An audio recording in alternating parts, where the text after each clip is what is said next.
오늘 영상은 영어에 관심 없는 분들은 절대 보지 않기를 권해드립니다. 괜히 봤다가 영어 공부하고 싶어져도 제가 책임지겠습니다. 안녕하세요.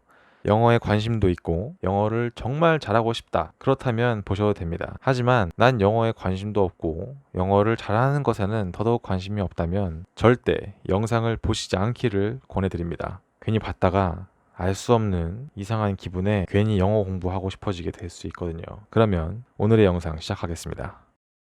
누구는 영어를 5년, 10년을 배워도 원어민이랑 농담 따먹기 한번 못하지만 누구는 영어를 1년만 배워도 원어민이랑 농담 따먹기도 하고 친구가 되고 심지어 돈도 벌죠. 둘 다 한국에서 태어나고 한국에서 자라고 외국 유학 경험은 1도 없는데 말입니다. 영어는 정말 쉽습니다. 생각해보세요. 여러분이 영상을 보는 지금 이 순간에 지구 반대편에 살고 있는 저 파란 눈의 10살 배기 꼬마아이는 영어를 아주 유창하게 잘합니다.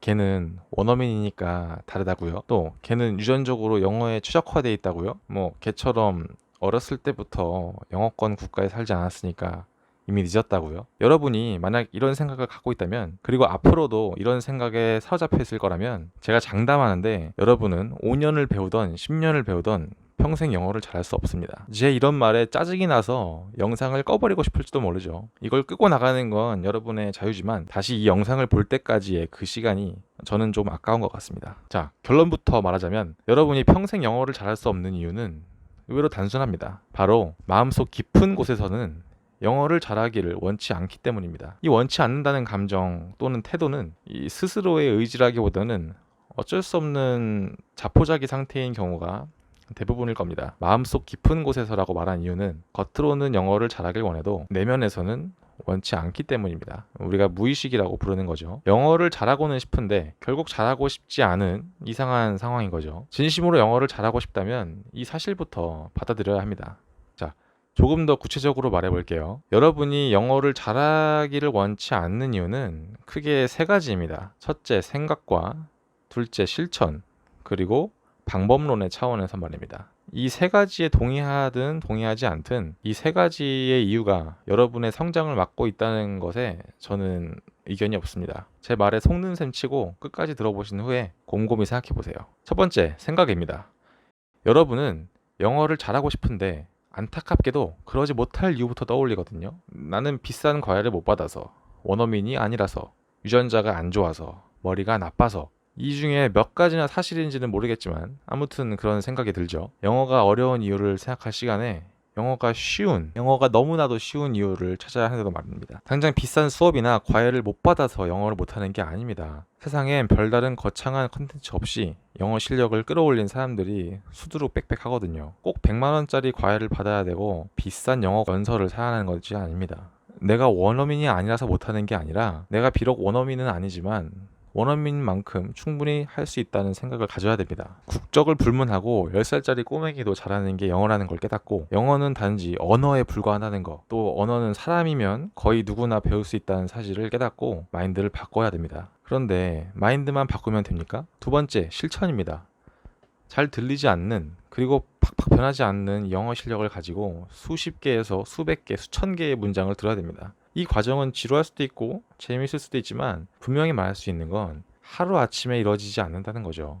일주일 만에 귀가 뚫리고 입이 트이는 방법은 제가 아는 한 아직 없습니다. 짧게는 몇 달에서 길게는 몇 년이 걸릴지도 모르죠. 운이 좋으면 1, 2년 만에 안 들리던 말이 들리고 외국인 친구와 농담 따먹기를 할지도 모르죠.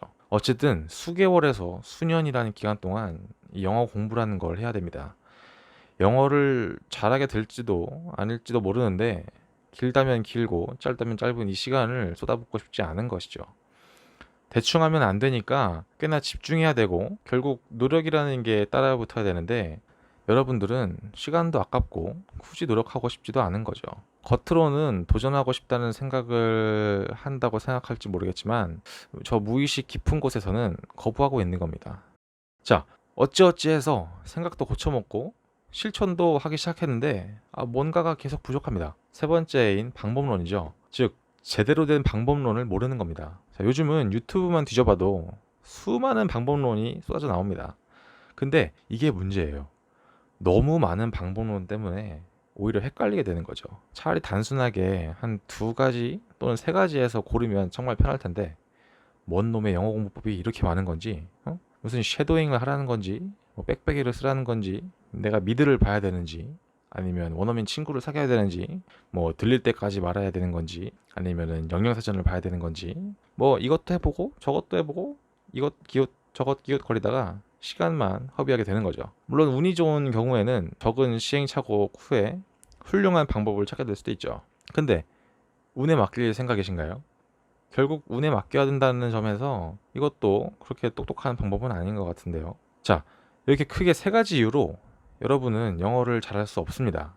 뭐였죠? 생각, 실천, 방법론입니다. 자, 이제 문제는 파악됐으니까 해결 방법을 찾아야죠. 사실 이 해결 방법에 대해서만 얘기해도 영상이 엄청나게 길어지고 또 다뤄야 될 내용이 많습니다만 지금은 당장 이 영상만 보고 나서도 여러분의 영어 공부가 혁명적으로 바뀌기를 저는 원합니다. 그리고 애매모호한 말로 여러분들의 시간을 뺏고 싶지도 않아요.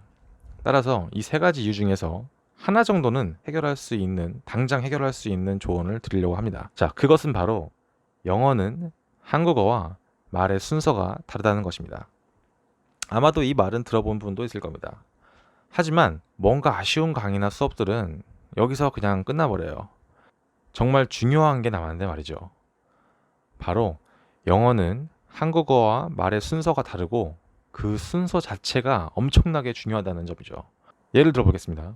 나는 너를 사랑해. 로맨틱한 이 말을 영어로는 I love you 라고 쓸 수 있습니다. 자, 한국어의 나는 너를 사랑해라는 문장은 이렇게도 쓸 수 있죠. 나는 사랑해 너를. 사랑해 너를 나는. 너를 사랑해 나는. 너를 나는 사랑해. 이렇게 한국어는 문장 요소들의 순서를 바꿔도 그 뜻이 똑같습니다. 이유는 바로 조사 때문인데요. 조사라는 거는 은는 이가처럼 어떤 단어 뒤에 붙는 것들입니다. 하지만 영어에는 조사가 없죠. 그렇기 때문에 말의 순서 자체가 굉장히 중요합니다.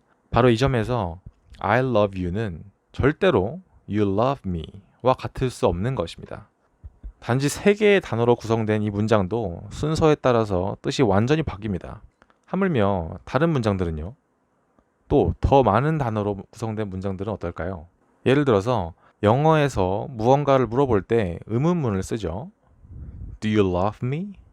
날 사랑하니? 이 문장은 원래 You do love me 였고 그 전에는 You love me 였습니다. 뭔가를 물어보는 의문문에서는 동사나 의문사가 문장 맨 앞에 옵니다. 혹은 You love me? 처럼 말끝을 올리거나요. 기본 구조는 동사나 의문사가 문장 맨 앞에 온다는 즉 순서가 중요합니다. 하나만 더 해볼까요? Mike loves L. L loves Mike. 문장 맨 앞에 무엇이 오느냐에 따라서 문장 뜻이 아예 바뀌어버립니다. 한국어라면 마이크는 L을 사랑한다. L을 사랑한다. 마이크는. L을 마이크는 사랑한다.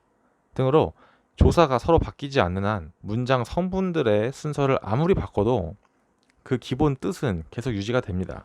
다만 일반 문장처럼 읽히느냐 조금 더 시적으로 읽히느냐의 차이는 있겠죠. 이런 걸 뉘앙스라고 합니다.